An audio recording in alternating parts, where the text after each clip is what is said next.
everyone, welcome to Big Bite Brain. For more content like this, like, comment, and subscribe.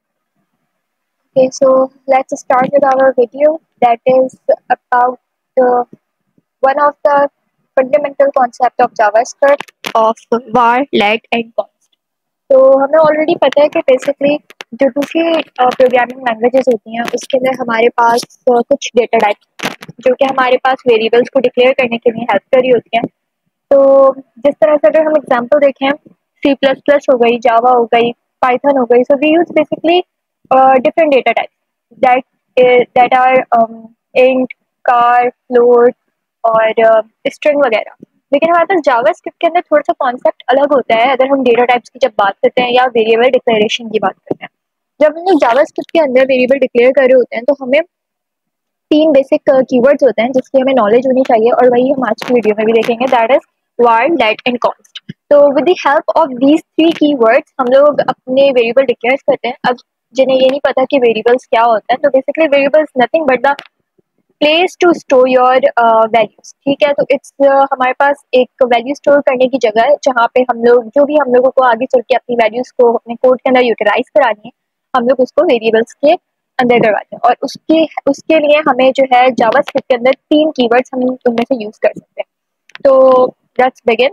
तो मैंने यहाँ पे अपने VS स्टूडियो के अंदर जो है जावास्क्रिप्ट का ट्यूटोरियल्स का एक फोल्डर बनाया हुआ है जहाँ पे मेरे पास HTML की ये फाइल है जो कि मैंने अपना बॉयलर प्लेट कोड जनरेट करके रखा हुआ है और इसको मैंने लिंक करके रखा हुआ है हमारी जावास्क्रिप्ट की फाइल के साथ, that is var, let, const, जो हमारे आज का ट्यूटोरियल। तो लेट्स मूव टू दैट। तो फर्स्ट हम लोग जो वर्क करेंगे वो हम लोग वर्क स्टार्ट करते हैं अपना var से। नाउ इफ यू नो कि हमारे पास हम जो अपनी जावास्क्रिप्ट पे एडिशन पढ़ रहे हैं दैट इज ES6, लेकिन जब हमारे पास ES6 एडिशन नहीं आया तो और जावास्क्रिप्ट बिल्कुल बिगिनिंग से स्टार्ट हुई थी, तो we only have one thing that was var। var की हेल्प से हम लोग अपना वेरिएबल डिक्लेयर और इनिशियलाइज करते थे और तभी ये हमारे पास स्टार्टिंग से चलते रहा है। लेकिन इसके ना कुछ थोड़े से ड्रॉबैक्स हैं जो हम अभी डिस्कस करने वाले हैं।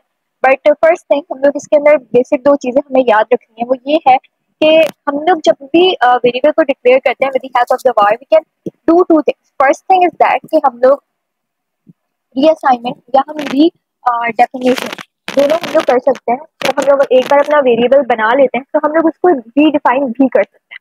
उसके बाद हमारे पास री डिक्लेरेशन भी होती है हमारे पास जावास्क्रिप्ट के अंदर जो हमारे पास with the help of var ही होती है।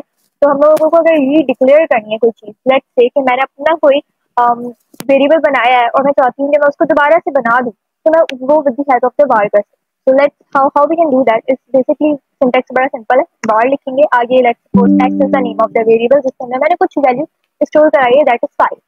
सो 5 मेरे पास वो वैल्यू है जो हमने इनिशियलाइज कराई है किसमें, अपने वेरिएबल में जिसका नेम x है and var is the keyword.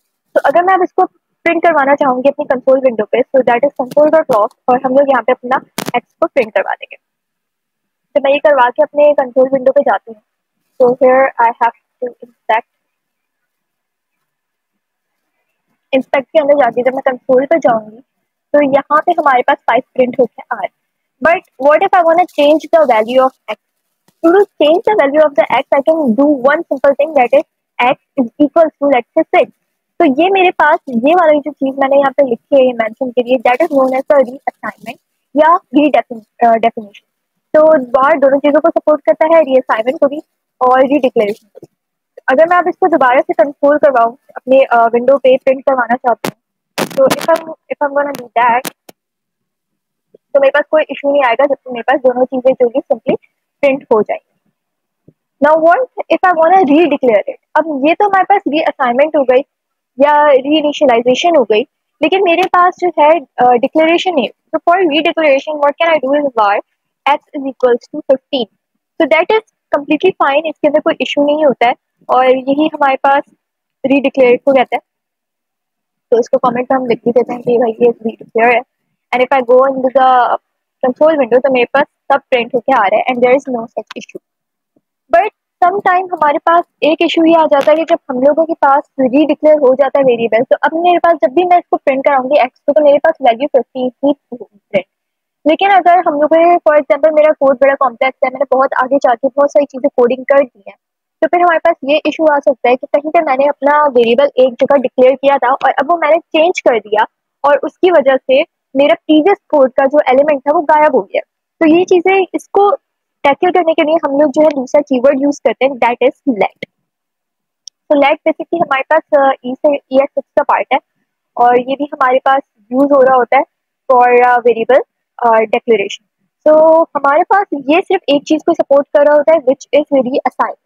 हम लोग जब हम अपने वेरिएबल को रीअसाइन या रीडिफाइन कर सकते हैं with the help of the late.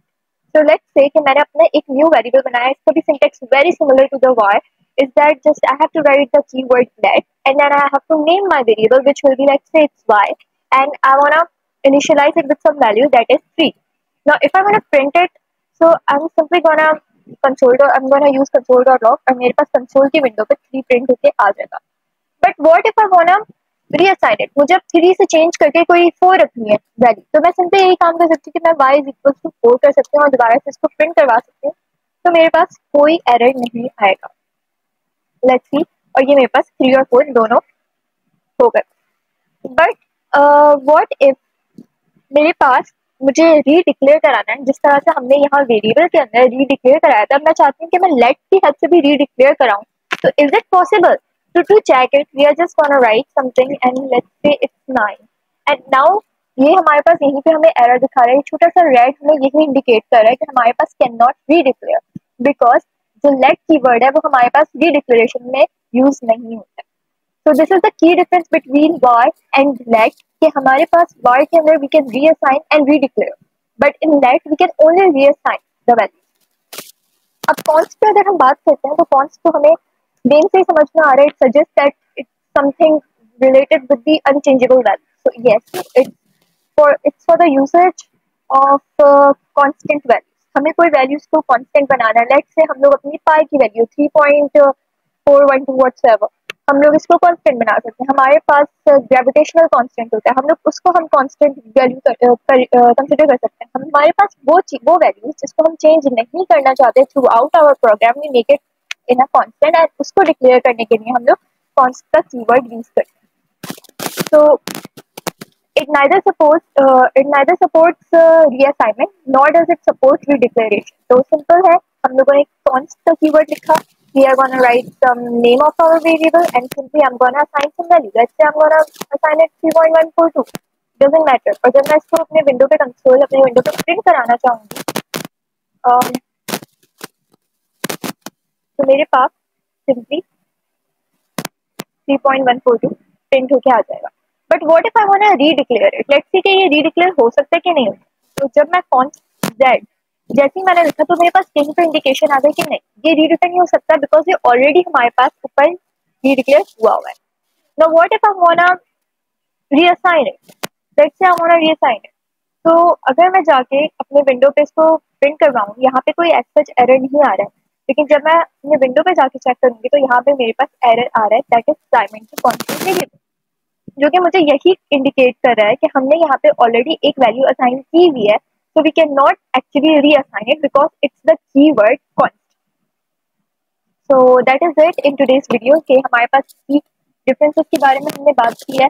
And अगर हम थोड़ा सा रिकैप करें तो हम यही रिकैप कर सकते हैं कि हमारे पास सब में छोटे छोटे से डिफरेंसेस हैं। वार हमारे पास रीअसाइन और रीडिक्लेरेशन के लिए यूज होता है, लेट के अंदर हम सिर्फ रीअसाइनमेंट कर सकते हैं यानी कि हम रीइनिशियलाइजेशन कर सकते हैं, और कॉन्स्ट के अंदर हम लोग अपनी कोई भी वैल्यू को फाइनल वैल्यू कंसीडर करवा सकते हैं और इसको अनचेंजेबल बना। So if you found this video helpful, be sure to give it a thumbs up and subscribe for more content like this।